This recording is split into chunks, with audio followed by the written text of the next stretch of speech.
What does it mean?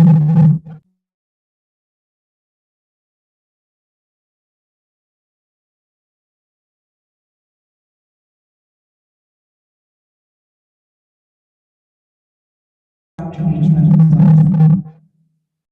I'm very proud of her. I will be helping moderate.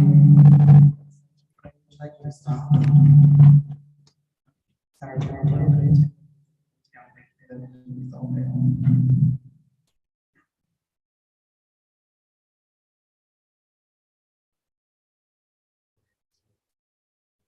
Okay, here we go. Let's try again.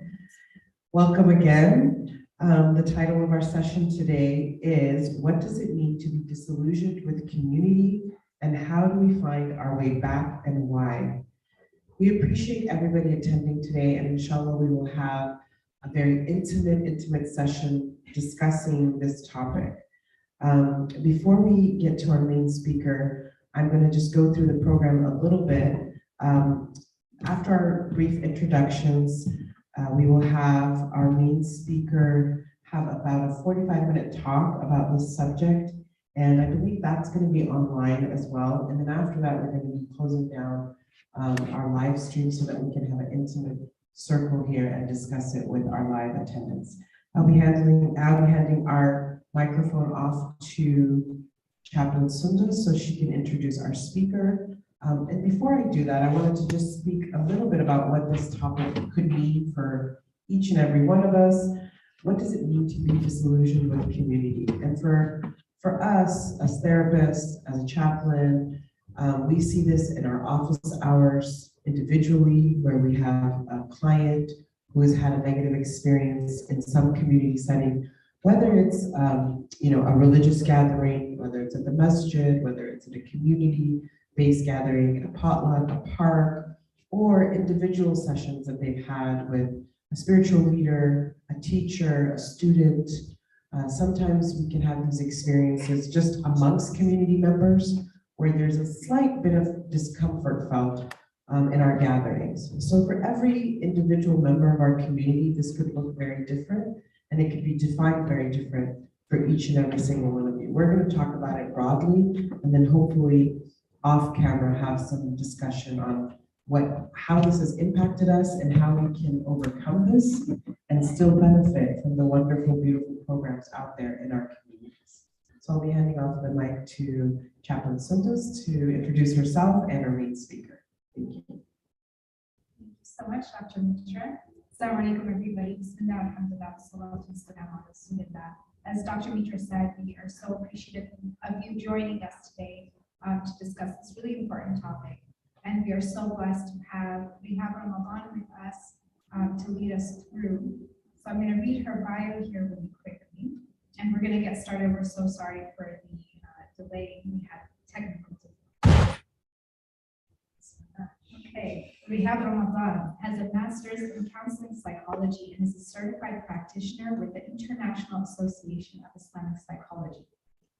Having lived in various Islamic countries, Reehab has been able to take mentors and guides to help glean for understandings of psychology and the teachings of Islam to reach an Islamically integrated approach of psychology and healing. Her focus is helping people return to states of health by focusing on innate realities through Islamic psychology and traditional wisdoms of nurturing the soul. I can say that I've heard Ustada Reehab speak only once, but her presentation really left a lasting impact on me, mashallah. So I'm really eager to hear her wisdoms and benefit from her teachings today. And so Reehab, we will hand it off to you.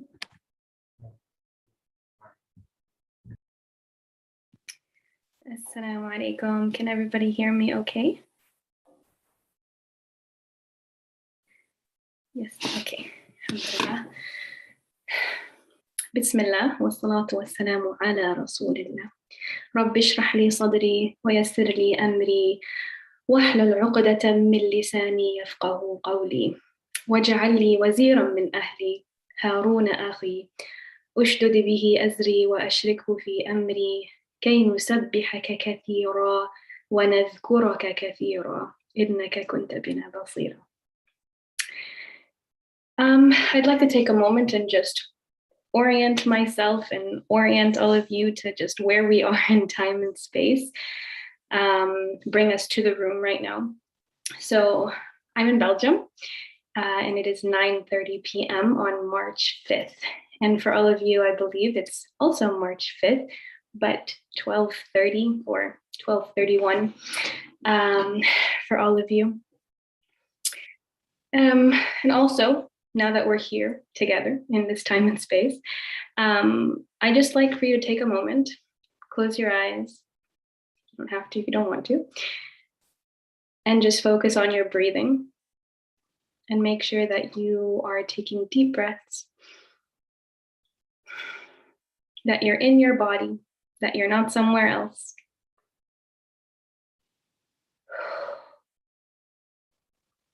And that you can imagine that your chest is in a state of inshirah, or in a state of expansion.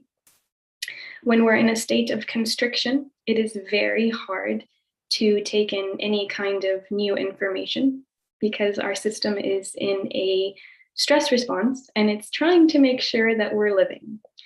So we want to take a moment and assure ourselves that we're living. And not only that, but we have the space to take in information.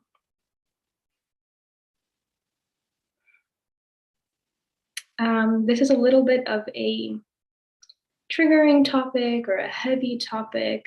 So I do want to invite all of you to really kind of assess your own body and to assess your own state. And if at any point in this talk you feel too overwhelmed, you feel like you can't handle it, or you just feel like you're spacing out and you're not here and you can't hear what I'm saying, one of two things. I'm going to give you a few regulation techniques that you can try. And if those aren't doing it for you, then please listen to your body. If you're listening online, you can stop watching and watch the recording. If you're in person, then maybe it would be a good idea to just, walk outside, take a deep breath until you're regulated and to come back in. Very simple techniques. The first one is interlocking fingers. If you take your fingers and you just interlock them like this when you're feeling overwhelmed and just start squeezing on either side. This is a really powerful technique to get you back into your body and to remind you that you're not in whatever you're thinking, that you're here and that you're safe. The other one that's very simple is a thumb hold. You just take your right hand, your left hand over your right thumb, and then you squeeze. And these are really nice because they're not so obvious. So you can do them here, you can do them when you're elsewhere. If you have anxiety that keeps popping up, it'd be really nice to use these. And the last one is to pay attention to the back of your body. So if you start to feel very overwhelmed, like suffocated, then just start inside your mind silently naming the back of your body parts and seeing how they feel. So like the back of my head, how does it feel? Back of my neck, how does it feel? All the way down.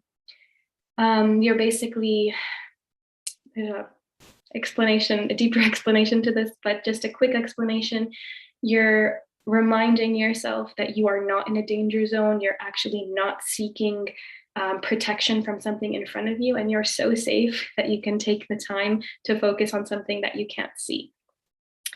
So those are three very simple regulation techniques. If you need them, please feel free to use them now or in the rest of your lives, inshallah. Before we start any talk, and if you've heard my talks before, you know that we do this, I like to cover the foundations of health. And we're whole beings. And if one part of our systems are out of sync or out of balance, the entire system will feel it. And these foundations of health are: how are you eating? How are you sleeping? How is your relationship with yourself, your community, and with God? These last three are so interconnected, and they build on each other. But these are the foundations of health. So if you find that you're going through a rough period, if you are dealing with any kind of community break and it's really, really hurting you, a lot of times what we like to do is just focus on like, well, what can I do psychologically to help myself? But sometimes some of the best things you can do is to eat really well, to eat nourishing foods, to eat warm foods, to make sure that you're sleeping at night and that you're not staying up all night or reading things at night, whatever it might be. So foundations, how are you eating? How are you sleeping? And how is your relationship with yourself, your community, and with God? And the point we're focusing on today is community. So community is an essential part of our being. We're not created to be alone. We weren't created to live in individualistic societies. We were created to live together and to be together. And we only thrive when we are together. We're beings who co-regulate. And what co-regulation is it's the way that our nervous systems interact with the nervous systems of other people. And this is, the effects of this can be seen not only in an interpersonal process, but also neurologically and biologically. So basically your body actually changes when you are in the presence of another person. Genuine, healthy connection regulates. Loneliness dysregulates. It's a general rule. Loneliness is very different than being alone.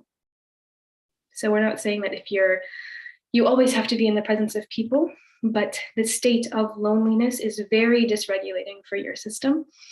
And we are living in a world right now with an overload of pseudo connection.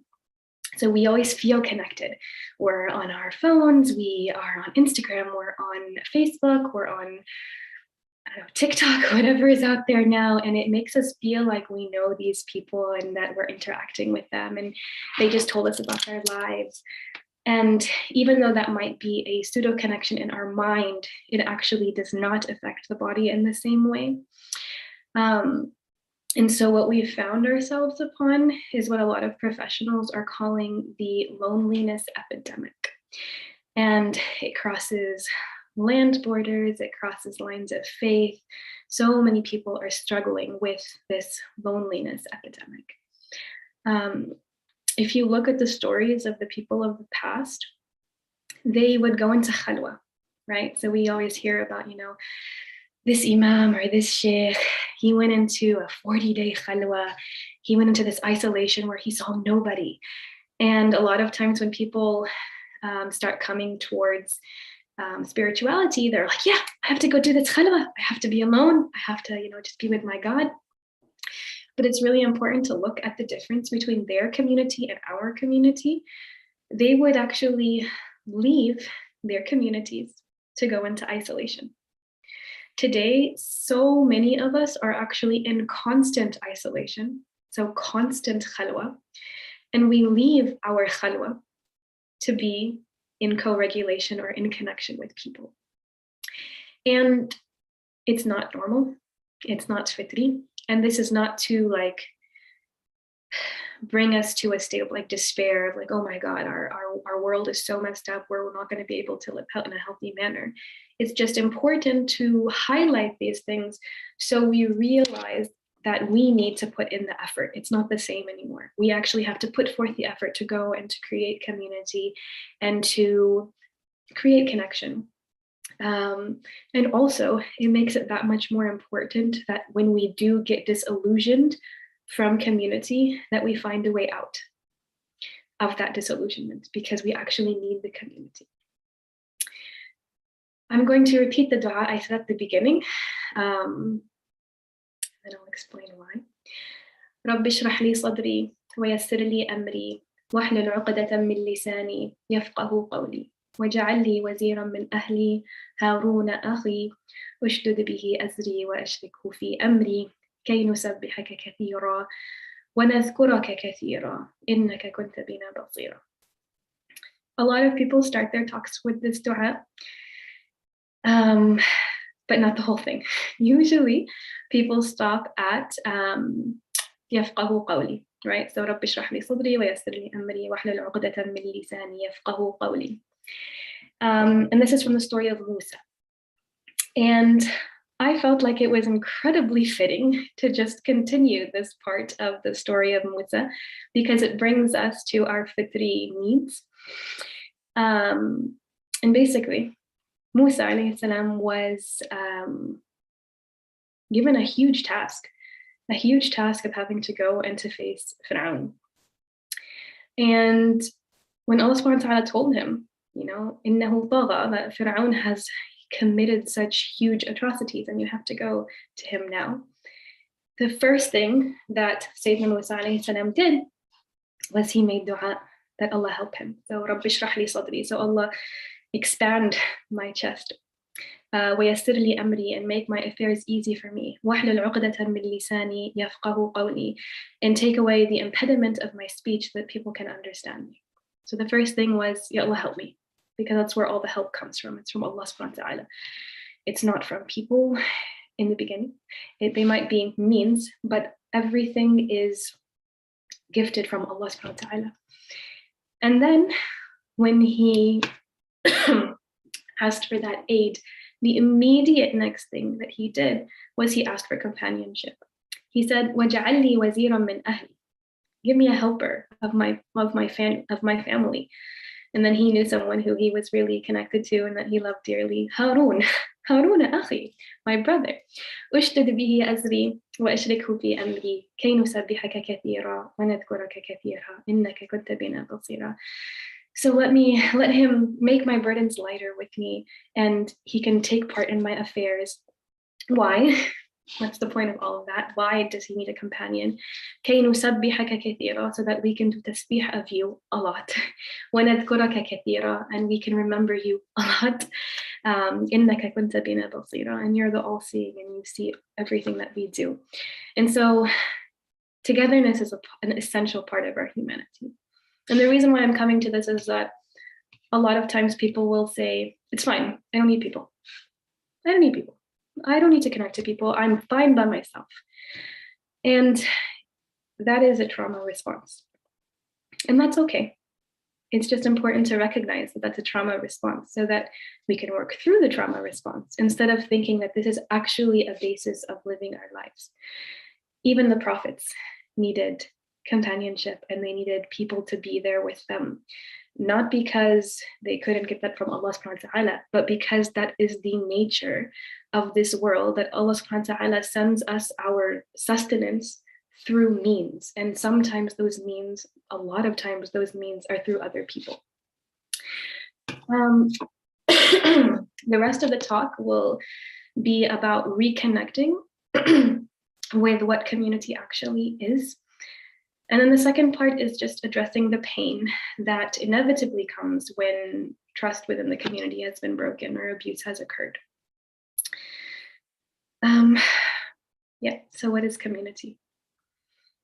It is a huge question, and almost every person you ask is going to tell you something different. And a lot of times people will answer with these like utopian views of what a community is, and it's people coming together and helping one another, and there's no drama, there's no strife, there's no fighting. Everyone is always supporting each other and putting the other person first. And sometimes you'll get the opposite. When you ask someone what is community, they say it's a recipe for disaster. It's a place where you feel pain. It's a place where you allow other people to abuse you. And when things get this way, too overwhelming, too exciting, too unattainable, then what we can do is to take the smallest piece that we can bite and begin to actually look at that piece. So the smallest piece that we can bite from a community is, well, before we get to that, let me tell you what the standard definition of community is. And that is a social group whose members have something in common, such as a shared government, a shared geography, location, culture, or heritage. Community can also refer to the physical location of where a group lives, but assuming here we're together, we're assuming the Muslim community, whether it's the global community or global Muslim community or the community that's within your vicinity. But a smaller piece of that pie is how we want to begin, because we're people who enter buildings through their doors. And what I mean by that is that we begin small. We don't need to begin with the grandiose. Even you and I, every single one of you here, we began in the wombs of our mother as a clot. We didn't begin as a 23-year-old or a 50-year-old. We all began as a clot. When we enter the prayer, we do the takbir, and then we start with Surah Al-Fatiha. We don't say, you know what? Today I've decided that it's going to be a super prayer, and I'm going to read all of Surah Al-Baqarah before anything else because that's the biggest surah I can imagine. Instead, we begin with exactly what we're taught, the smallest, one of the smallest surahs, but it's indescribable in power, and that's usually where the power begins, is in the small things. And so when it comes to community, the smallest portion that we can come to is yourself, and then 2 layers of support. That's it. And that can be basically the person who you can go to for support and the person that they can go to for support. You might have 5 people that you can go to for support, and then they have 5 people they can go to for support. So right there, your community is 10 people. You don't have to have any interaction with your second layer, right? So yeah, so your first layer is the ones you immediately interact with, you immediately receive support from, be it a listening ear, be it a ride, whatever it might be, and then the people that they have for their support. And then you're also a part of giving support. So you can think, who is it that I am a first layer of support for, that I give support to, and then who is beneath them as well. All of these people are a part of your immediate community. And you're not a successful part of community if and only if you serve the entire community at large. You're a successful part of community, a successful part of society, if you serve and allow yourself to be served. That's a big one. A lot of us are very keen on serving, but we don't allow ourselves to be served because that entails vulnerability. So we have to serve and allow ourselves to be served by the community that is within your own grasp. And if we actually follow this methodology, and especially in times of crisis, then not only will our community begin to thrive, but our community will also begin to grow. Because by nature, if I'm making sure I'm taking care of these people, and these people are making sure they're taking care of these people, and these people are making sure they're taking care of these people, we create this incredibly strong web that we wouldn't be able to create if we just came together and said, hey guys, let's all build a community. And how is this relevant to what we're talking about today? When a person becomes disillusioned by community, be it from disappointment, from abuse, from any form of break within us, it doesn't actually have to be monumental. Sometimes people will become disillusioned from community because of a hurtful conversation they had with someone in the masjid, or because of something the khatib said that triggered them. It doesn't have to be like a case of abuse or, you know, someone being exposed. We are very, very emotional human beings, and that's a gift, but we feel things very deeply, and those things have ripple effects within us.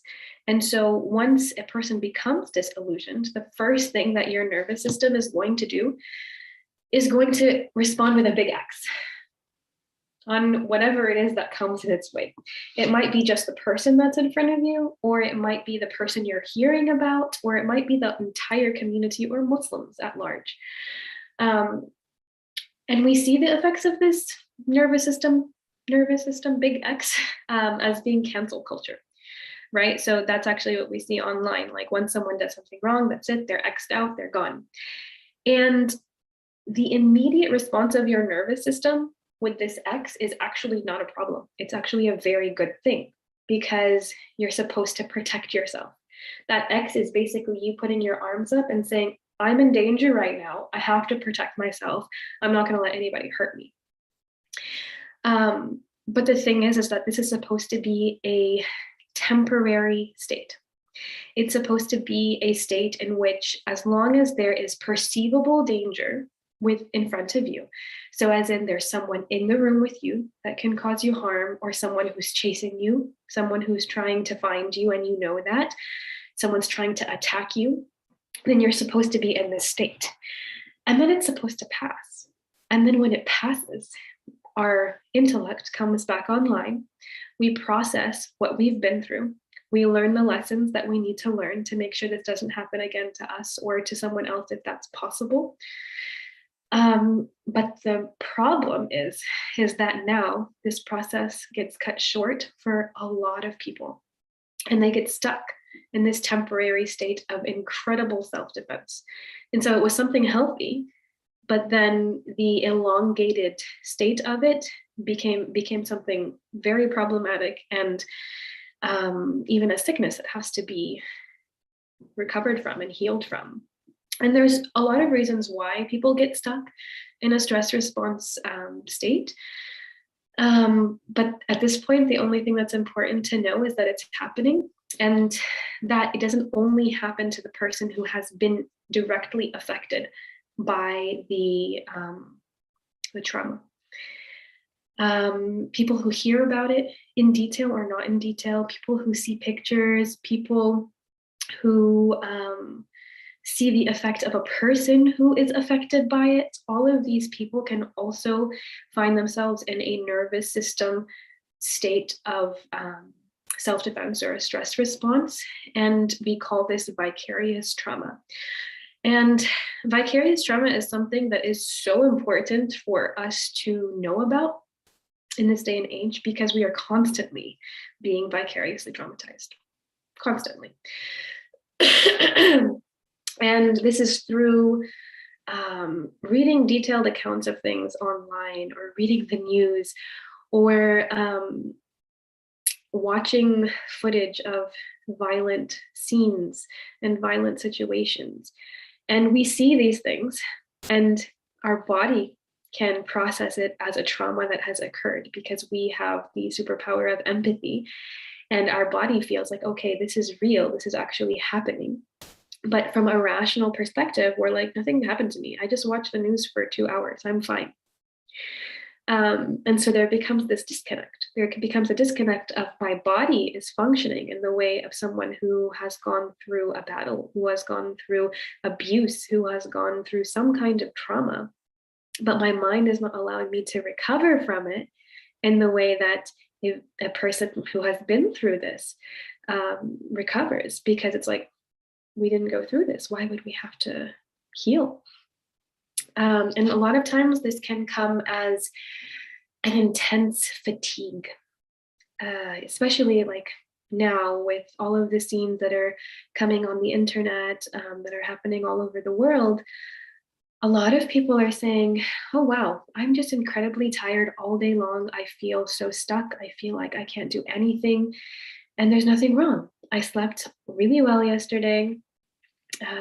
I didn't do too much today, yet it feels like there are bricks in my head and on my shoulders.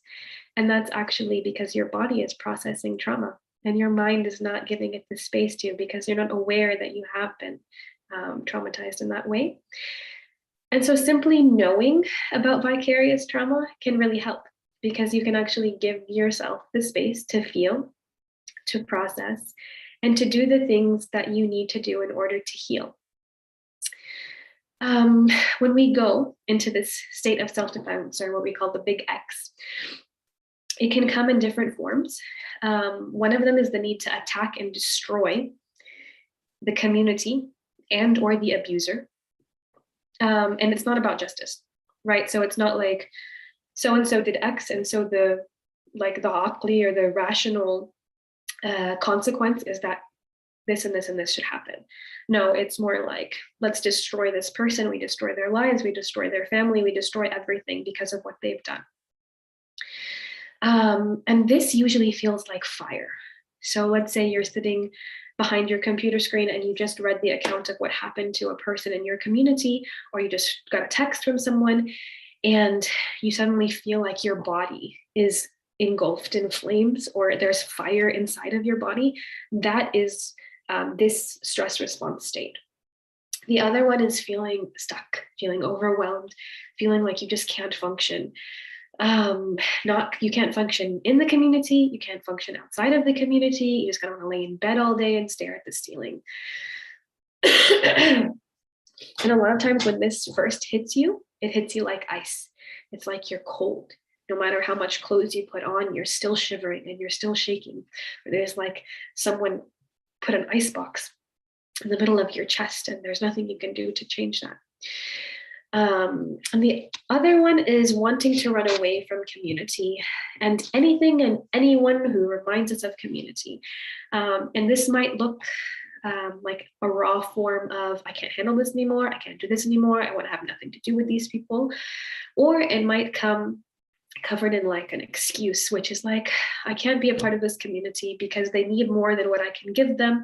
I can't bring enough to the table. I don't benefit anybody here. I just need to leave. Right? And it's like the feeling of nothingness, the feeling of being invisible, the feeling of numbness. And sometimes it also presents itself as anxiety. The problem with all three of these states is that your brain is turned off. It's not online. Your aql, your rationality, the gift that Allah subhanahu wa ta'ala has given us, it's not there. Your nervous system is busy protecting you. So you're not being able to go through the proper steps of knowing what is the next step I should take. You might actually need to seek justice, right? Or you might actually need to get out of this community and just leave because this is not the place for you. But it needs to be based on a rational decision, not on a decision that is made purely by the nervous system and not with your aql turned on. And so what we need to do when this happens is to bring your aql back online. The first thing that you can do, like if you're just sitting there and you know your aql is off, and the more you think about this, the more you understand this concept, the more you'll be able to realize, oh wow, I am in a complete nervous system response. My aql is not on. I need to turn it on. And the first thing you do is assess your surroundings. Make sure that you're actually safe, right? Because we don't want to turn off your self-defense mechanisms. If you actually need your self-defense mechanism, that's a huge gift. So assess yourself, like, okay, am I safe? A lot of times we're sitting in a room by ourselves and we actually are completely safe. And if that's the case, then actually make it a point to look around the room. Look all the way behind you. Look all the way behind you the other way. Look up. Because even though you're like, well, I know there's no one here, these actions will actually tell your nervous system, oh, okay, wait a second.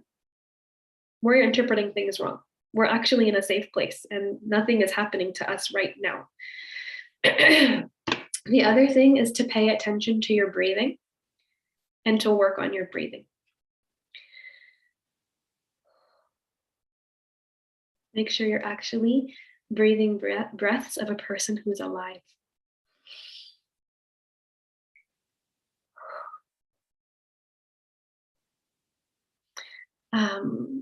You can use some of the regulatory techniques that we talked about at the beginning that are very, very helpful in these states. Also, putting your feet, both of your feet on the floor so that you're reminding yourself that you have the ground under you to hold you and that you're not floating. You don't have to be outside of your body. Putting your hand on your heart. I'm sure you guys saw me do this multiple times, but putting your hand on your heart, taking deep breaths, doing dhikr while doing these breaths. So even if it's Allah, Allah. And again, like you saw me, make sure to exhale deeply when you're doing that dhikr and you have your hand on your heart. Another thing that is very, very, very beneficial is reciting Quran without focusing on how much. So like, it's not about, I'm going to pick up the Quran because I'm going to read this because then everything's going to go away. No, it's like, okay, this is actually a part of my spiritual regulatory technique. I need to hold the mushaf in my hand, do wudu, hold the mushaf in my hand, recite until I'm done, not until something happens on the page. I don't need to have a whole page, even if it's just one line, and focus on reciting every letter and giving each letter its haqq, doing every ment, so the elongation, making sure you're actually doing the elongations. And then with the letters of hems, which are the ones where air comes out, that we're actually doing the hems. There is such beautiful healing in the proper recitation of the Quran. And I don't mean, finding a qari and reciting just like him and copying him. No, I actually mean you connecting with the Quran and just trying to recite in a way that gives each letter its haqq. So it doesn't have to sound beautiful to the outside ears. Believe me, that inside it will be doing all the beautiful things that it can do for us. The other one is seek safe places. And it's really nice if that safe place has another person involved that you can co-regulate with, not someone who you're going to trigger and who they will trigger you. And so what that means is being honest and, calling up a friend and saying, I just read about something or I just heard about something and I'm really triggered by it. I know you probably read the same thing, but do you have the space for me to just come and sit with you? And if they say no, not to take it personally and to seek someone else. Because you don't want your co-regulation to be co-dysregulation, right? So they're unregulated, you're unregulated, and you're both unregulating yourself. The other one is to allow others to witness you and to witness yourself. That's very important. So allow people who you trust to go to them and say, I'm not doing so well and this is hard. And witness it, say, yeah, this is a really hard thing to process.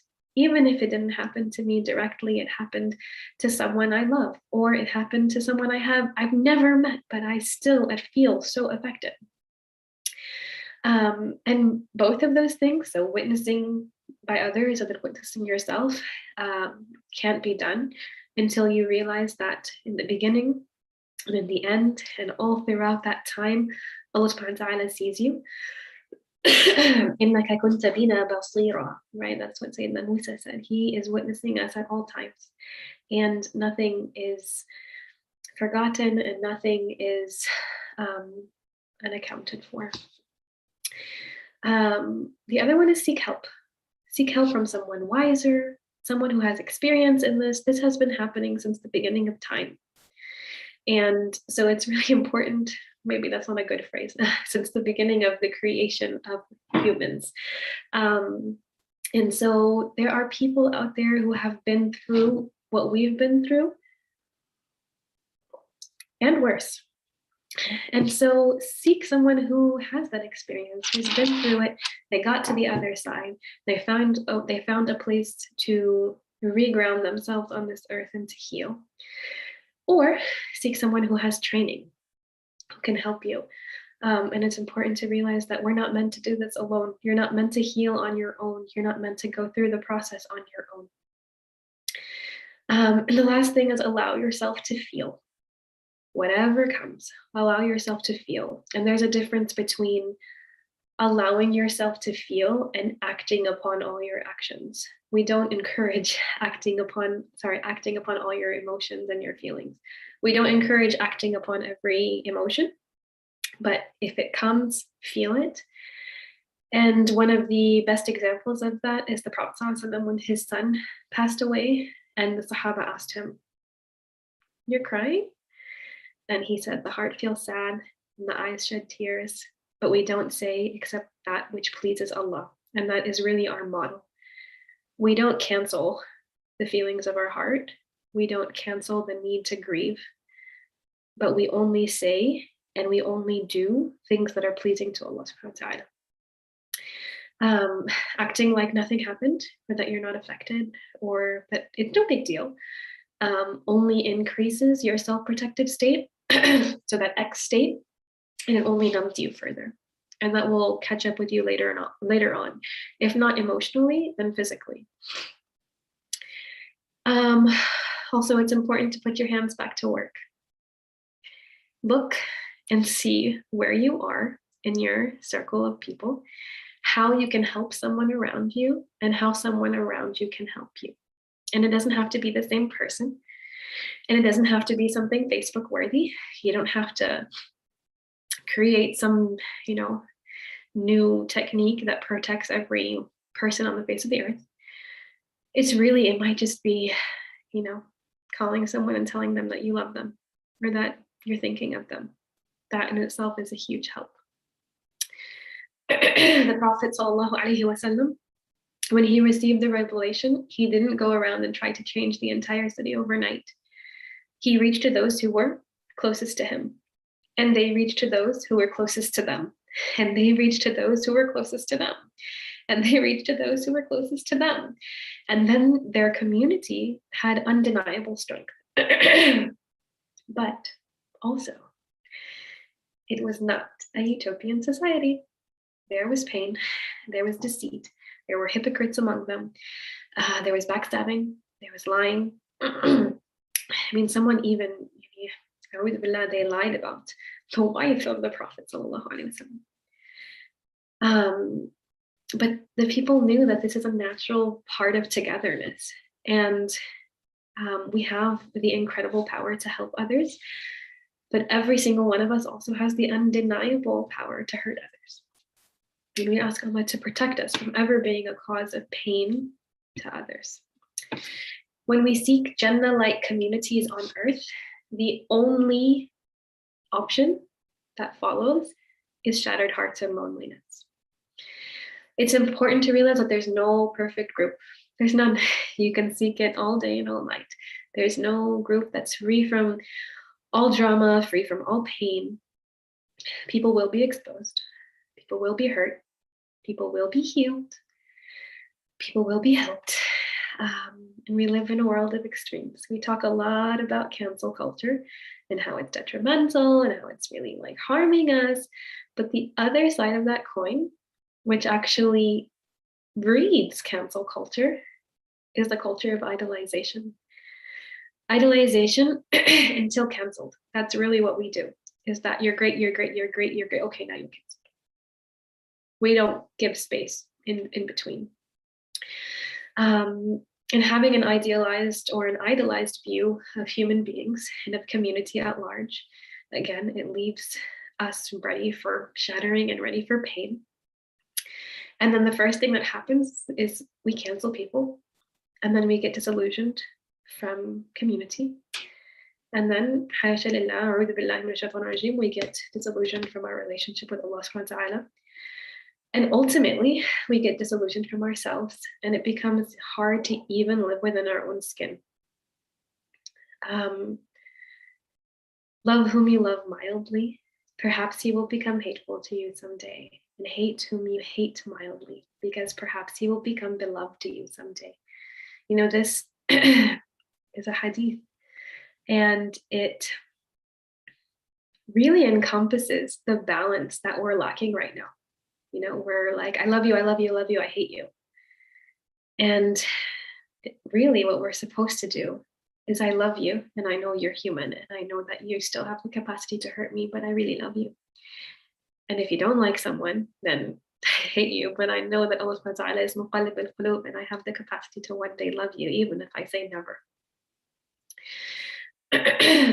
If we're outside of the situation, when we hear of those who have hurt others, one of the first things that we should do, so you haven't been directly harmed. The first thing that we should do is to thank Allah subhanahu wa ta'ala that He did not make us the oppressor. And I know that's kind of like, well, these are things that we wouldn't do ourselves. We are capable of so much filth and harm. We are also so capable of so much good.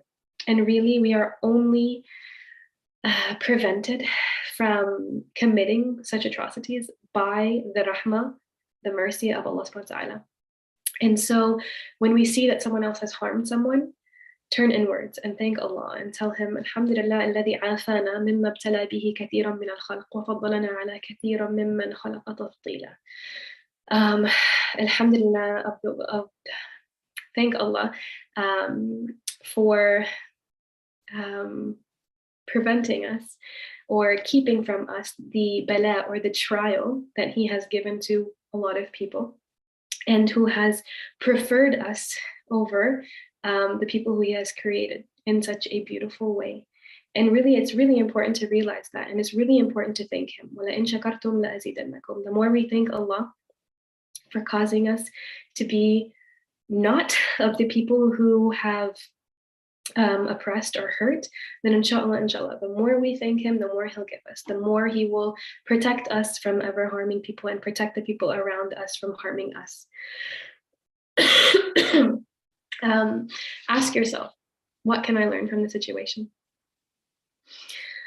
And if you find yourself responding with a blanket statement, like all imams are predators, all men are evil,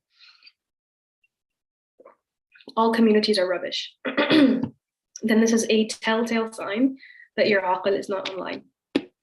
It's your nervous system, it's that big X that's somewhere stuck. Hyper anything is a trauma response. Hyper independence, hyper dependence, that's all your system being stuck in a nervous system response. If that's what you got when you asked yourself, take a few deep breaths and assess again, what can you learn?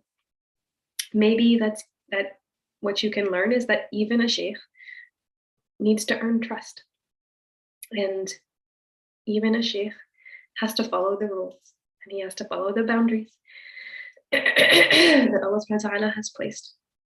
Maybe it's pondering the hadith that we just talked about of love whom you love mildly. Perhaps he will become hateful to you someday. Hate whom you hate mildly. Perhaps he will become your beloved someday. Or maybe it's the avenues that you have to take to protect yourself in the future. So for example, not allowing certain people to text you, or not following certain people on social media, or making sure that you're never alone with someone from the other gender, whatever it might be. It might just be something very small, very practical that can really help. Or maybe it's something completely different. But there are definitely lessons that can be learned that are not blanket statements. And we're looking for practical lessons. And then ask yourself how you can help. It might not be that you need to go to the person who has been harmed directly and help them. Perhaps they're out of your reach. Maybe they have someone else to help them. But, check on your friends, not to vent or to trigger one another, but really to hold space and to give support. See if a friend needs a warm meal. There is so much healing in gifting, and there's so much healing in receiving. And like we talked about, that warm meal in nature and in temperature, so like warming spices and things like that can really help that icy state that your nervous system might be in. Maybe they need a hand, maybe they need a hug, maybe they just need some silent company, or maybe they just need to hear that someone is willing to ask them if they need something. We were created to hear about difficulties and to make a difference.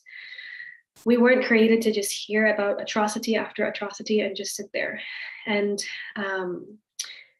when that happens, it becomes incredibly hard to process. And so it's important that you get up and do something. And again, it doesn't have to be something huge. Just get up and send a text.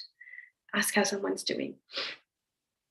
Like maybe sign a petition, whatever it is, that might be that small thing that you feel like I can actually do that. I pray that our communities are safe from those who are working hard to break them, from those who get caught in the traps that lead them to harming others in ways that sometimes feel beyond repair. And I pray that he allows us to always remember that the communities are asbab, they're means. He is the one who gifts. He is the one who is in the ultimate control, and he is the one who is ultimately enough for us. He is the healer, he is the guide, he is the truth. And most importantly, he sees your pain and he hears your cries, even if you feel like nobody else does. Alhamdulillahi Rabbil Alameen.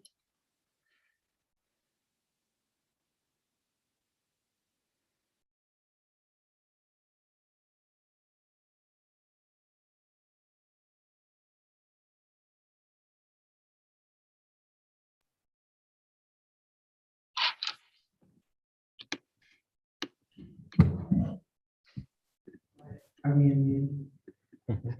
Thank you so much, Sister Rehan. That was beautiful. We learned so much technique, insight, and just, it was really like a healing space for all of us here. We wish you were physically here, but through Zoom, you were, so close to all of us. So we genuinely appreciate all the advice and all the experiences, as well as the techniques that can get us through these types of situations we may confront. So we'd like to open it up to questions. If you guys have questions for Sister Rehab before we sign off, and then have the intimate session, and then at that time we'll get off camera. But if anybody has questions, you can ask us and we can ask on mic, or if you want, we can pass the mic around up to you guys. Or we can put it in the chat as well, yeah. Any questions?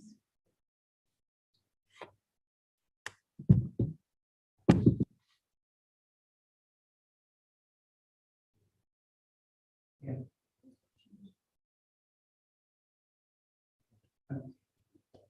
If you see any questions in the chat, please let us know. Okay. Somebody has a hand raised?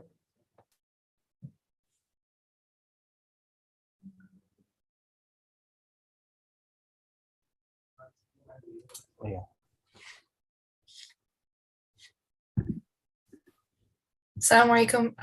Can I ask a question? I think you've been unmuted and you can go ahead and ask your question. Okay, Jazakumullah khairan. So in the context of mentoring youth and young women, oftentimes, we hear of disillusionment with one community or sometimes one single masjid, and they would love to come back to the Muslim community or to a masjid and to find the right space.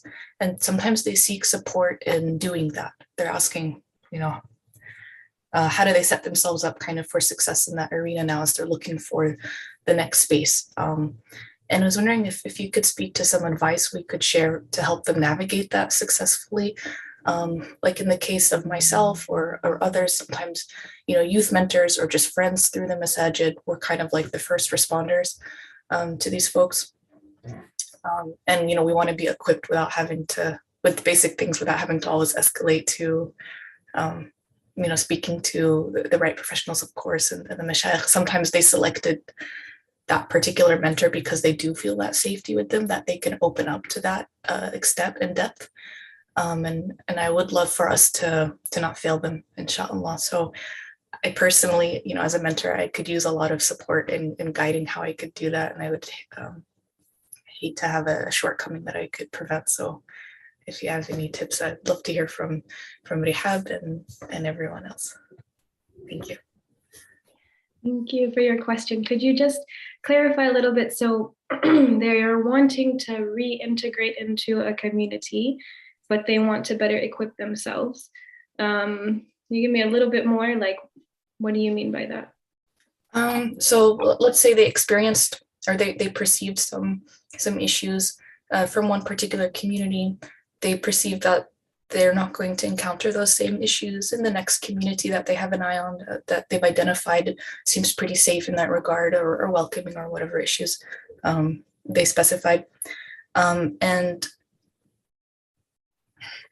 either they expressed it, or perhaps I can sense that they may be on the verge of repeating maybe the same blocks in their own perception, that kind of like it may have been like a two to tango type of thing, it takes two to tango. Sometimes it may have been from community members or situations, rightfully so, that got them in this place of how they feel. And sometimes it may have been from their own, what do you call it? Faulty thinking. Sorry, I know there's a better term. I apologize. In these things. So then when they're going into the next place, we kind of want to give them some advice or some support of kind of how to open themselves up maybe to those good things in the next community, and maybe to let go or to reconstruct some of the thought patterns that didn't serve them well before, if there's contribution from both sides, if that makes sense. Yeah, it's a very good question. And it's a little bit difficult, right? So if there was this aspect of two to tango per se,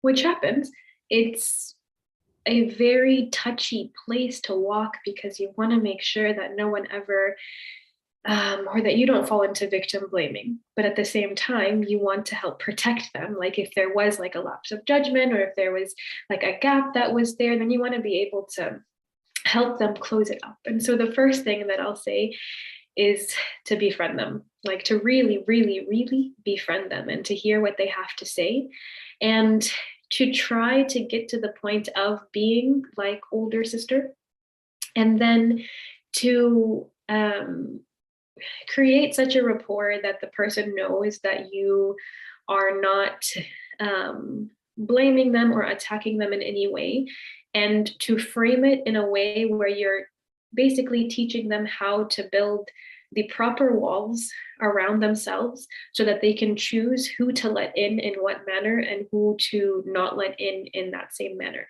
So it's not that we're saying, when that happened, XYZ, it was your fault, so da da da. No, it's like, okay, as an older sister, these are techniques that I've learned, and making it very kind of impersonal to them specifically, but addressing them definitely, because like there are certain things that we have not learned. Just growing up, even, we haven't been taught how to properly express our emotions. We haven't been taught how to properly set boundaries. We haven't been taught how to trust our nervous systems and our bodies when red flags are flailing. And so it's important that there is someone who is able to sit next to them and ask them to listen to their bodies. And then if there is some lapse of judgment, to be like, hey, what's that? Do you want to talk about that? Do you want to look into that further? But again, none of this can happen. And I know this is not what you were asking, but none of this can happen with like a formal one-time sit down. Here's a list of things to do. Here's a list of what not to do. It's all through that like really deep friendship and connection, and really being the support. And it might have to be a long-term support until they are integrated into the community that they're in. And you might have to outsource as well. Sometimes we don't want to, but sometimes that is the only option of being like, okay, actually, maybe you need some therapy because there are some triggers here that we just can't seem to get past together, whatever it might be, but maybe not. And it might not be therapy. Again, it could be, there's this tante or tita or whoever who's really kind and caring, and she's been through this. Why don't you go hear her story? Or, this sister over here has a really interesting story, and that there will be some things that can kind of like light those light bulbs for that person. Why don't you go listen to that? So just getting a bit creative in that way, and really just doing it from a place of love and compassion and holding space.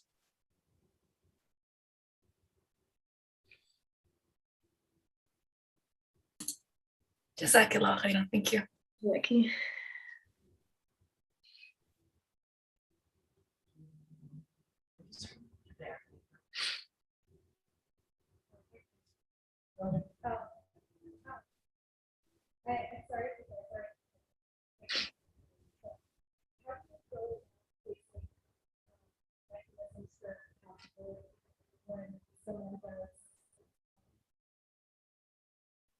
When someone does portray community members, how do you go about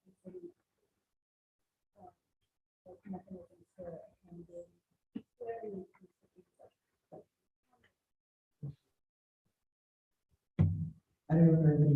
question, but I'll try to repeat it as best as I can.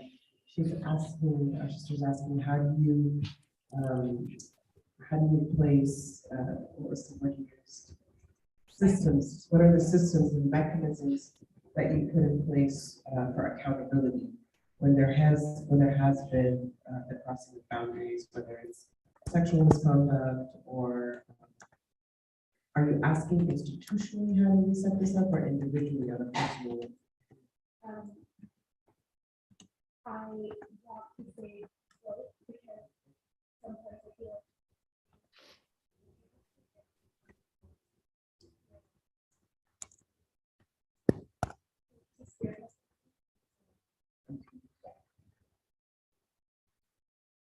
Answer or did you want to answer? I didn't hear the end part. So was it institutionally or personally or? A little bit both. She said when institutions fail, are not able to, how do you personally or community-wise spearhead some mechanism of accountability when there has been mistrust? Yeah. So institutionally, I can't speak to that. Not my specialty at all. And you know, as a community, we have to hold people accountable, but it has to be through wisdom, and it has to be really in a place from a place of justice, because it is very dangerous when we oppress the oppressor. And it's dangerous because we become the person that we hate, even if it looks like it's out of goodness. From a personal level, accountability begins with ourselves. So holding ourselves accountable in the smallest of ways when we hurt other people.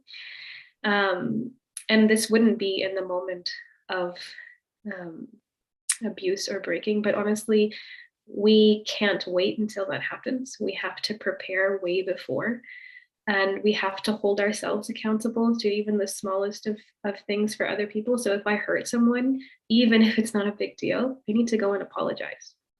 I need to go and set things right. And this will do one thing, it'll build community, but also the more I hold myself accountable, the more a strength that is within me will be built, where I will not allow people to transgress me, because I know that I am accountable for what I do. And so the person above me is also accountable for what they do. And just with that small step within ourselves, we can begin to create a community culture that does not sweep things under the rug. I think that's one of the biggest things, is that people feel like there's no accountability because when things happen, we get all upset, we get all sad, we get all, you know, like, oh my God, how is this happening? And then a month, 2 months later, it's just, you know, as if nothing happened and people are still in pain, but no one's talking about it anymore. But if I am used to holding myself accountable and holding the people around me accountable, then that will have a ripple effect within community. And again, this is a long-term solution. It's not right in the moment. Perhaps one of you too can speak to right in the moment. But this is what comes to mind within ourselves. And most of the work that we need to do within our community is not a crisis control response. Crisis control responses don't help communities in the long run. We need them, but it doesn't help the community in the long run. And so it's really important when there's not a crisis to really, really, really focus on rectifying what's inside of us and rectifying the things that we have within our own grasp, so that when something like this happens, we already know what we can do because we've been doing it for so long. I wanted to chime in just a little bit as well. What I was thinking of when you were asking the question was, you know, I think when something does happen, like you said, and it feels like a boundary was crossed, I think individually or even collectively, you know, we need to look at what's our end goal, right? Like, what is the end goal? And a lot of times in community, what happens is we hear about a situation, everybody's talking about it, we know who the aggressor was, we may or may not know some of the victims, and it becomes a place of hurt, a place of sharing of stories, sharing information. But if we go back to the intention of why we need to take action, or what is it in us that is motivating us to even take a stand or a position or be a helper in this chaos, if it's not directly related to you. Like, if it's directly related to you, there's an injustice that's occurred and it needs to be addressed from a different, from a different stance. But when you're in community and you hear about it, and it doesn't necessarily immediately affect you, and it's happened in all communities, and there's a lot of talk, there's a lot of gossip, there's a lot of empathy, but what's the end goal? What are we trying to achieve? And obviously, the end goal for each of us might be different, but our collective goal is we don't want this to happen again. This is what I've heard from multiple, victims, community members, board members, institutions. The goal is to stop the aggression so that it doesn't repeat. The more repeated trauma we have, the more mistrust there is in the community. And that's where we become disillusioned from our communities. So if that's the end of the goal, like, how are we going to prevent others from becoming hurt? How are we going to prevent ourselves from being in those situations? Then we can make a clearer path on the steps that need to be taken. I think a lot of the times we hear these situations and our processing of it is just sharing and talking and sharing and talking because we need to just express ourselves and our opinions of it, but it's not necessarily doing anything about the problem, the actual problem, and how we can set up systems of accountability, talk to board members, set up our hiring and firing processes and HR and evaluations and follow-ups and like these types of circles where we hear opinions and we hear experiences of our community. So if we really want to have systems in place for accountability, I almost feel like it's a prevention model we need to set up, A, and then B, when there is something like that occurs, we need to collectively or individually think, what is our end goal? Is it just to, spread this information and talk about it, and that itself is a processing for us, but does that prevent it from happening again? Or do we seek, mentors, advisors, institutional board members, and actually sit down and say, okay, how can we, A, prevent this from happening again, and B, allow space for healing to occur? Going back to that first question, when the sister was asking, how do we reintroduce people that have had trauma?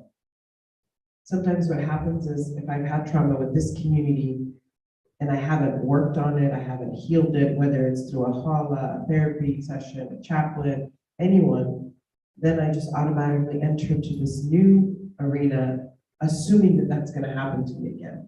So there's walls and barriers already put because I haven't dealt with my trauma. So recognizing the trauma, recognizing what I went through, feeling it, trying to work on it is, I would say, the first step, like she mentioned in her answer, so that when I do approach a new community, I'm not already assuming that that's going to happen again. And that assumption is what hurts community from growing.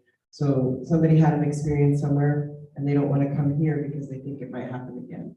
But if we actually face the reality of, I have this trauma, I don't want PTSD, I want to go deal with it, I want to heal in whichever way healing works for you, recognizing it, acknowledging it, and then reintegration, I think, helps alleviate some of the reoccurring, ideas that kind of we struggle with as individuals. I think the next question, Anthony.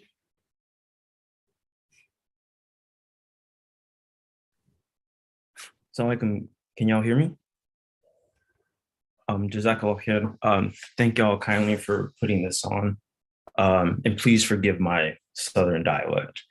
I have a question. How does one parse one's individual disillusionment in relation to structural and systemic issues with the community?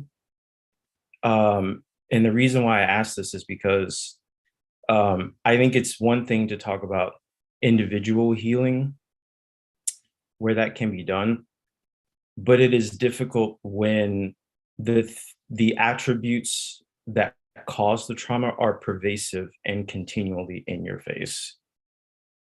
So to the point where, so obviously, I'm a convert and I'm Black, and it's to the point where my own disillusionment notwithstanding, I would actually have a hard time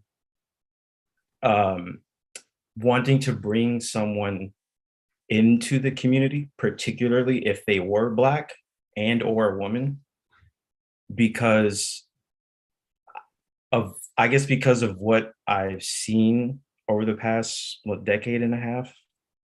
And that those observations are sort of independent of my own disillusionment, right? Because it's not as if everyone is going to have the same experience.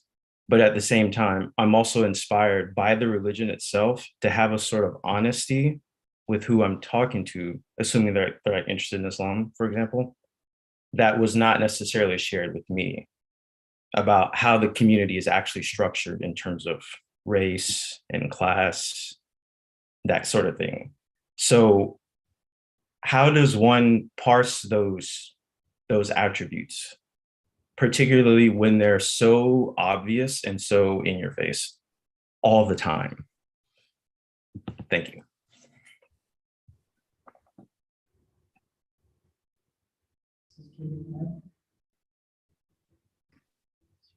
Do either of you want to address that? I think you would be better being in the American communities. If you don't want to, I can answer, but if either of you have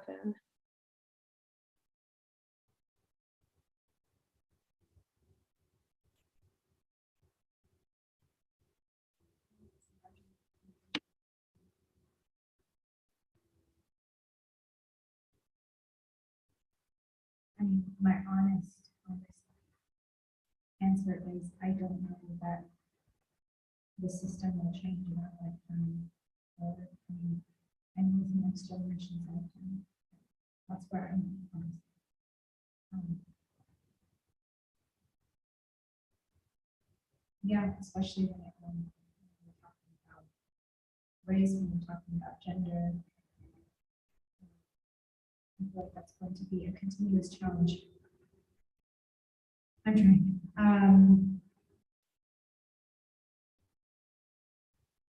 The only thing that and this might be way off the mark, but I think you'll get me, Anthony. So if there's a scene in Harry Potter, bear with me.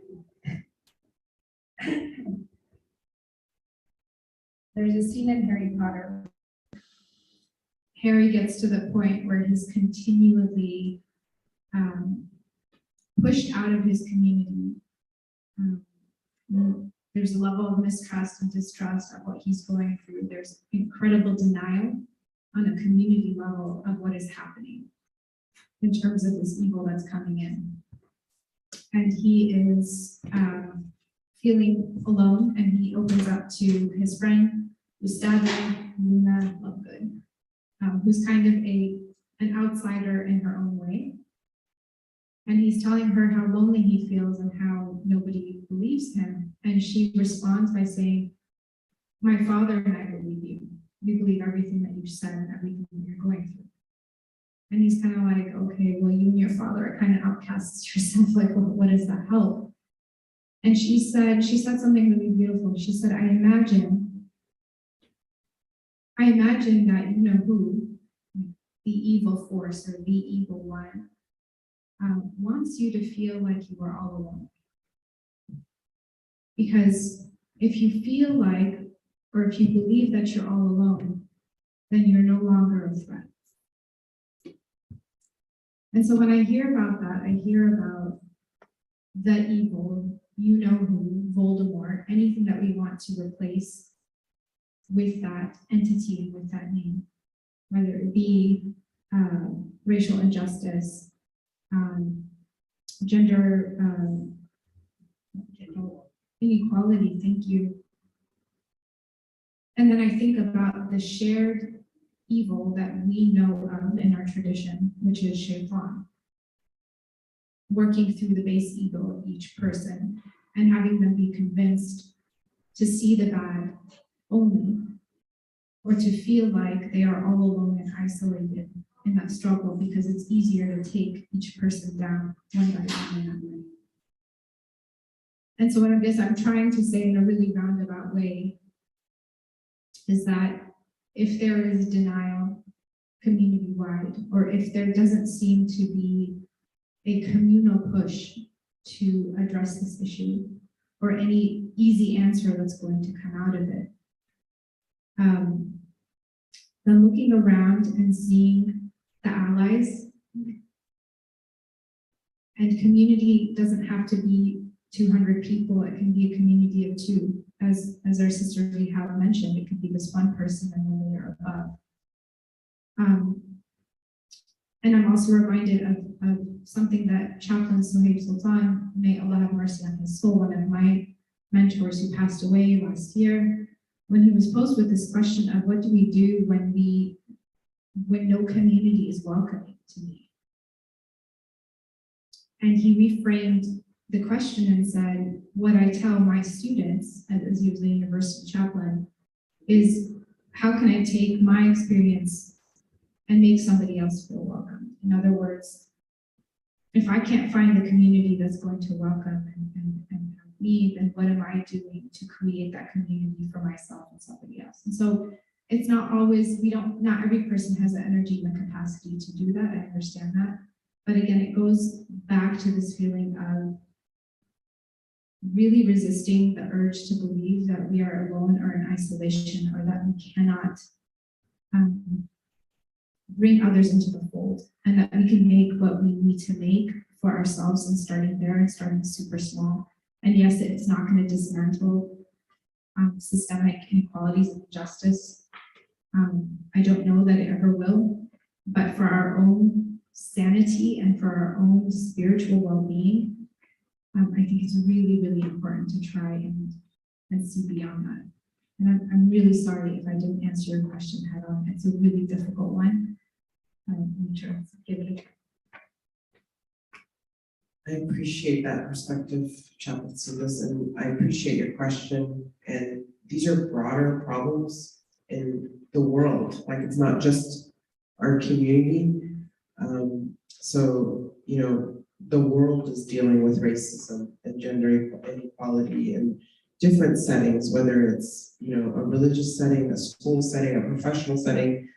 Unfortunately, these are circumstances that you have to, kind of go through, and a lot of people, and it's really sad. It's sad that we haven't progressed to a place where we can dismantle it permanently, But I do, I wanted to reflect on what you said earlier, that Anthony, you said that, it makes you feel like you can't introduce somebody else into that space.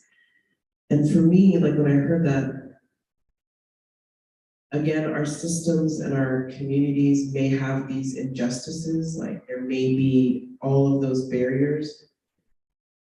But I'm sure in your lifetime, when you came into our community, or the Muslim community, like Chaplain Cinda said, there was somebody there. There was somebody there that inspired you, held your hand, accepted you, and I would want everyone to have that. So, we talk about community in these big institutions being unjust or racist or unequal.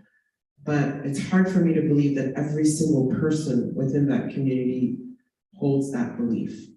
So, for example, as a woman, I haven't experienced racism, but as a woman, a hijabi woman, there are structures out there that are not welcoming and that are difficult for me to be a part of. But I take that with what Chaplain Sunda says, I push myself. as uncomfortable as it is, because I have that faith that there will be somebody there accepting.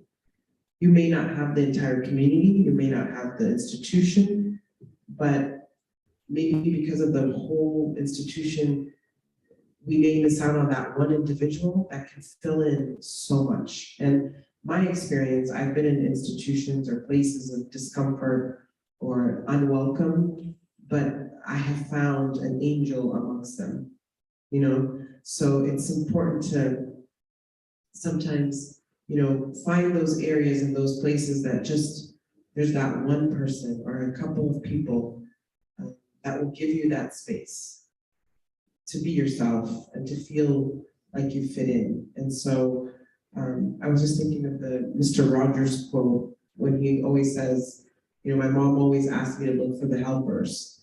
And every disastrous situation and every crisis, there's a few people that will be there for you. And inshallah, I pray that within the communities that are close to you, that at least you find a few that welcome and support you and a friend or an individual you want to introduce.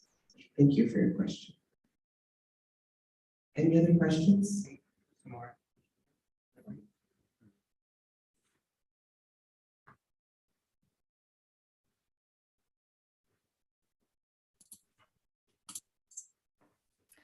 I just wanted to add that I dropped in the chat a couple of links. I wish I could offer something helpful and of comfort to our brother Anthony, and I don't really have anything, unfortunately, but there's a scholar visiting the Dallas area discussing, same as Sheikh Mustafa Briggs, discussing Black history and Islam in America.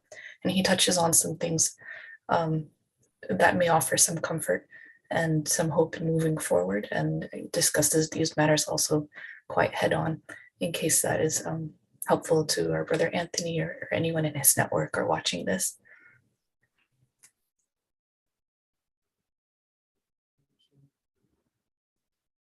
Any other questions?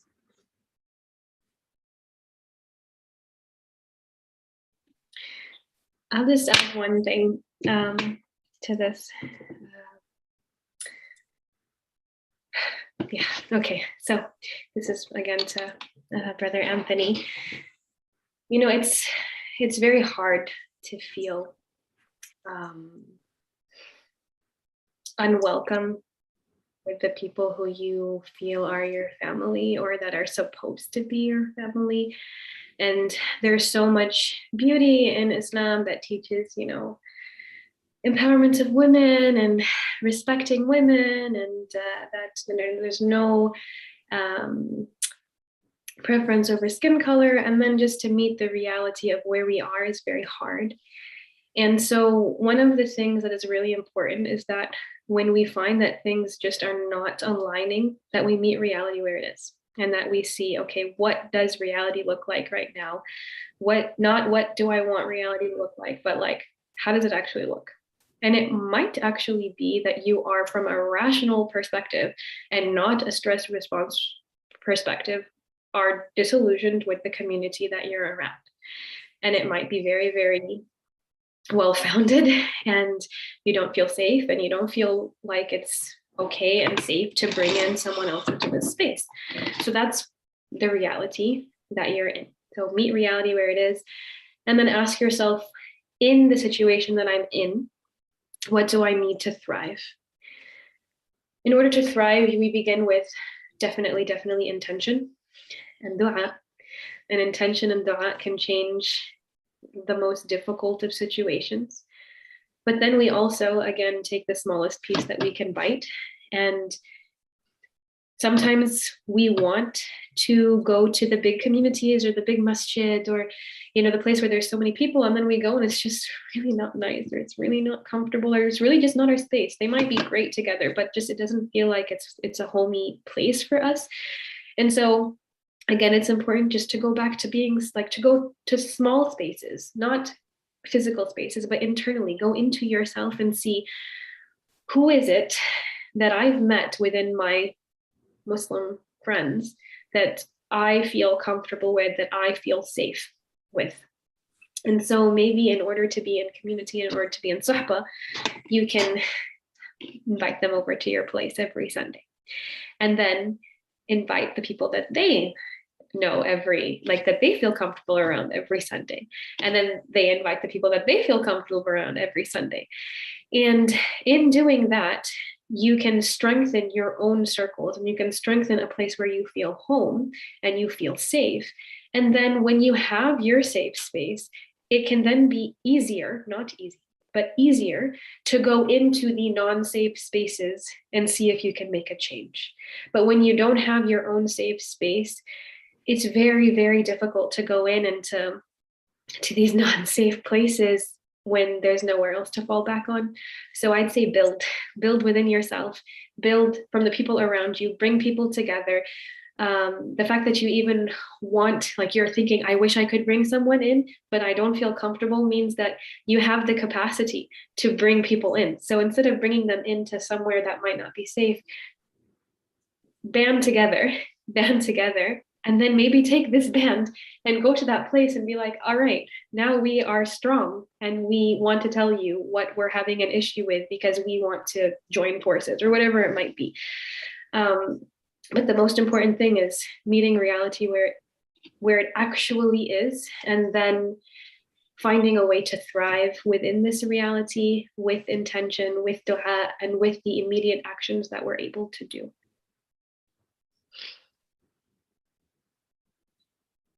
Thank you very much. Very insightful response. I appreciate that. That's a great way of tackling that dilemma. I hope, inshallah, Anthony, you've got some tools and insight on how to face this very challenging problem. Due to time, we're going to wrap up the online session. We'd like to appreciate Sister Reehab for your insight and your wisdom, and inshallah, one day we can invite you to be here with us physically. We've learned so much from your talk and your guidance and your tips. Jazakallah khairan. And for all those online, we're going to be closing up our online session to just wrap up the more intimate discussion here live. We appreciate everybody getting on, asking the vulnerable questions that you all did, and inshallah, we created some atmosphere of safety so that you have some tools and some insight on addressing these things in your communities. Jazakallah khairan. Assalamu alaikum. Chaplain Sundus, you have any farewell comments? Just to echo Dr. Mitra's gratitude to Sister Reehab and all of our attendees, and to ask for your forgiveness and our shortcomings. We were very late to begin, and our inadequacy in addressing all of the questions as they deserve to be addressed. But I hope that with the intention of this discussion is just to start talking about it.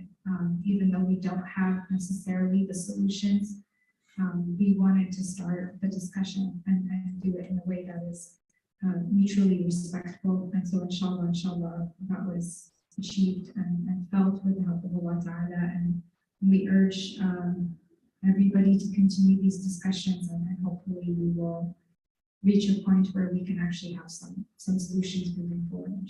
So barakallahu feekum. Assalamu alaikum.